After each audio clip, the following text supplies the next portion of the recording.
ঢাকা বিশ্ববিদ্যালয়ে দ্বিতীয়বার ভর্তি পরীক্ষা দেওয়ার সুযোগ ফের চালু রাখার দাবিতে আন্দোলন কর্মসূচি ঘোষণা করেছেন ভর্তিচ্ছু শিক্ষার্থীরা। মঙ্গলবার বিশ্ববিদ্যালয়ে এই কর্মসূচি পালন করেন তারা।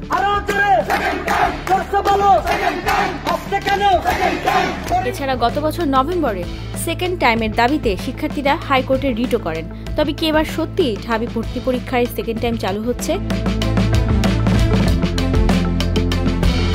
ফেসবুকে ঢাবিতে সেকেন্ড টাইম নামের একটি ফেসবুক গ্রুপে এক শিক্ষার্থী লিখেছেন, আজকে রাজু ভাস্কর্যের সামনে ঢাকা বিশ্ববিদ্যালয় সেকেন্ড টাইম চালুর দাবিতে যে কর্মসূচি দেওয়া হয়েছে তা মেনে নিয়ে এক সপ্তাহের মধ্যে যদি নোটিশ দেওয়া না হয় আবার নতুনভাবে বিক্ষোভ কর্মসূচি অনুষ্ঠিত হবে। ঢাকা বিশ্ববিদ্যালয় সাদিক কায়েম সহ অন্যান্যরা যদি কোনো বাধা সৃষ্টি করে অথবা কোনো অপ্রাসঙ্গিক সিদ্ধান্ত নেয় তা রুখে দেওয়া হবে। প্রয়োজনে এই বৈষম্য দূর করার জন্য আবারও আন্দোলন হবে। তাই এই আন্দোলনকে ছোট করে দেখার কিছু নেই। কোটা আন্দোলনও কিন্তু ছোটই ছিল।